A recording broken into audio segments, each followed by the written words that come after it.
আজকে আমাদের নাস্তা হিসাবে বানাইতেছি। এটা দেখেন, এটা মই সিমরা বিচির মতো লাগে না? এটা মই সিমরার বিচি না, কিন্তু এটা হলো বিনস। এটাকে আমি সারা রাত পানিতে ভিজাই রাখছিলাম। এই যে সারা রাত পানিতে ভিজাই রাখার পরে এখন এই দেশে তো জাল খায় না, বুঝেনি তো। এটা শুধু আর এগুলি জাল খাইলে স্বাদও লাগে না। এটা এখন লবণ দিব আর শুকনা মরিচ দিব, নাম দুইটা। এই যে এটার নাম হলো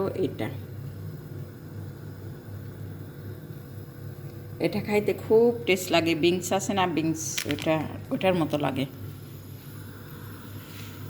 সকালের নাস্তা এই তো এরকম হয়েছে ফুললে। এখন মাগরিবের সময় পাইন দিয়ে থুইতে এটারে, যাতে বড় হয় ফুললে।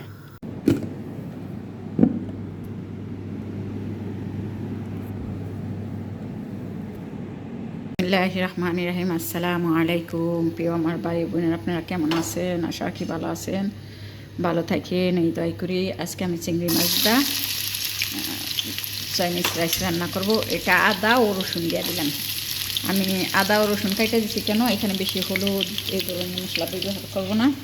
এটা আমি চিংড়ি মাছটা শুধু আদা রসুন জিরা পাউডার দিয়ে গিলতে মাখাই রাখছি। ব্রোকলি নিছি আর এগুলি পেঁয়াজ, ওটা সব ধরনের মরিচ, আর এটা সাদা ভাত দিয়ে দিছি। এখানে আমরা ভাতটা রান্না করি কিভাবে, আগে চালটা ভিজাই রাখি, ধুইয়া ভিজাই রেখে গরম পানি করে তার মধ্যে ছেড়ে দিই।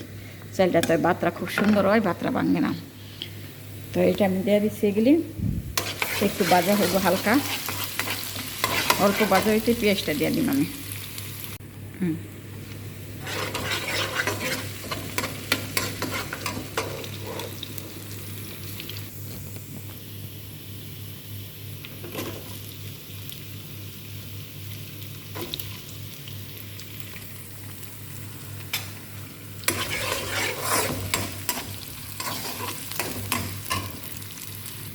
ওয়াও, এখন এখানে গাজর বিল দিয়ে দিব। গাজরটা তো শক্ত, একটু গাজরটা সিদ্ধই। তো চিংড়ি মাছটা একটু হালকা ভাজা দামি আমি এখানে আমি তেল দিই নাই, একটু স্প্রে দিয়ে দিছি। সামান্য একটু হালকা ভাজা দিব যাতে কাঁচা গন্ধটা জায়গা, এই জন্য।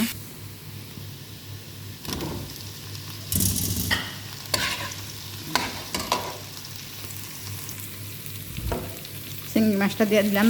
বড় বড় হোটেলে কিন্তু এই মাছটা ভাজা করে না, আর কোনো মশলা ব্যবহার করে না। এর সাথে মাশরুম দেয় আর মাছটা, আর এই যে ব্রোকলিটা, বাস এইটাই।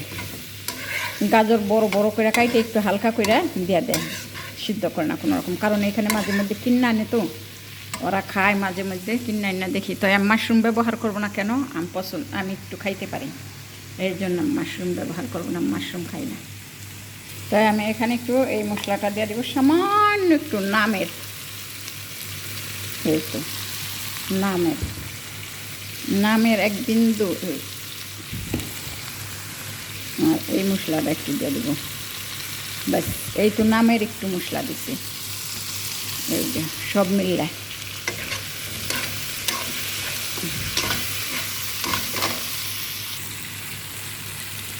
তো এখানে একটু মাঝি দিয়ে দিব, সামান্য একটু মাঝি, লবণ আছে।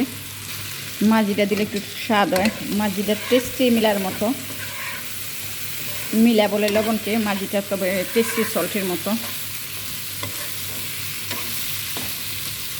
এখন ক্যাবেজটা দিয়ে দিব। এই পাতাকপিটা যদি আগে দিই তাইলে মনে করেন এটা গইলা যাবো, বেশি সিদ্ধ হয়ে যাবো, এই জন্য লাস্টে দিয়ে দিন, এটা একটু সিদ্ধ কম হবে।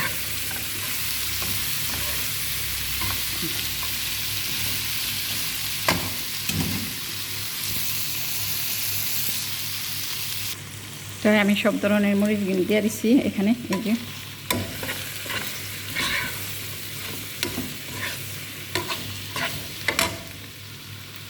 আর এই মরিচগুলো দিয়ে দিলাম। এমনি তো জাল খাইব না, আমি এই মরিচটা দিলাম যাতে একটু কোনো রকম জাল আহে।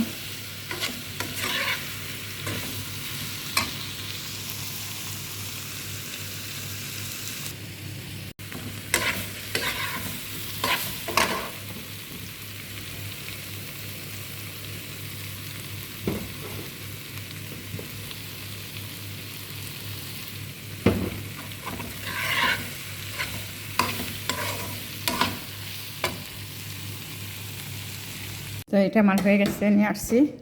ও এই যে বাত্রা রান্না করে রাখছি।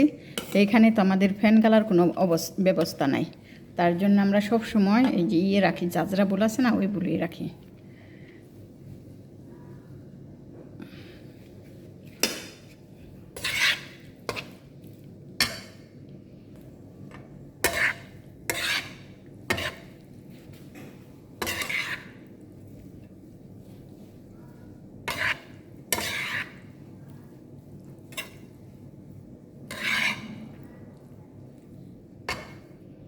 এটার মধ্যে আমি কোনো ধরনের আর পেঁয়াজের হাই ব্যবহার করব না। কাঁচা পেঁয়াজের গাছটা একটু জৈতুনের তেল দিয়ে দিব, দিয়ে দিচ্ছি একটু জৈতুনের তেল। আমরা সবসময় একটু জৈতুনের তেলটা ব্যবহার করি।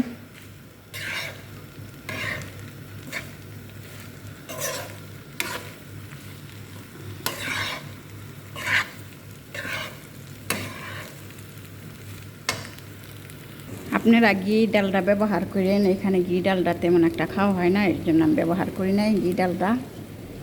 তো আপনাদের পছন্দ মতো আপনারা দিয়ে নিন। তবে আদা রসুন কাটটা যদি এইভাবে রান্না করেন না, খুব টেস্ট হয় রাইসটা। আদা, কাঁচা আদা বাজার বাসনা খুব সুন্দর হয়। তো আমার রাইসটা এখানেই শেষ। ট্রাই করে দেখবেন একবার, ট্রাই করছেন, অনেকে করছেন। এটা একটা খুব প্রিয় খাবার। এই যে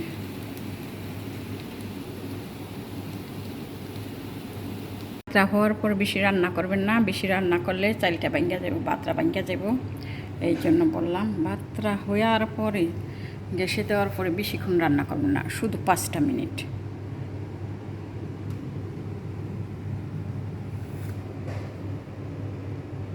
এই তোমার চাইনিজ রাইসটা হয়ে গেছে, আলহামদুলিল্লাহ, শুকর রব্বিল আলামিন, শুকরান।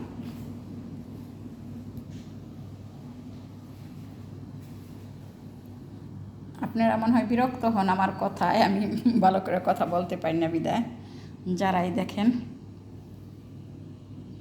এই তো আমার চাইনিজ রাইসটা হয়ে গেছে, আলহামদুলিল্লাহ, শুকর রব্বিল আলামিন। খুব সুন্দর হয়েছে অ্যান্ড খুব টেস্টি করেছে।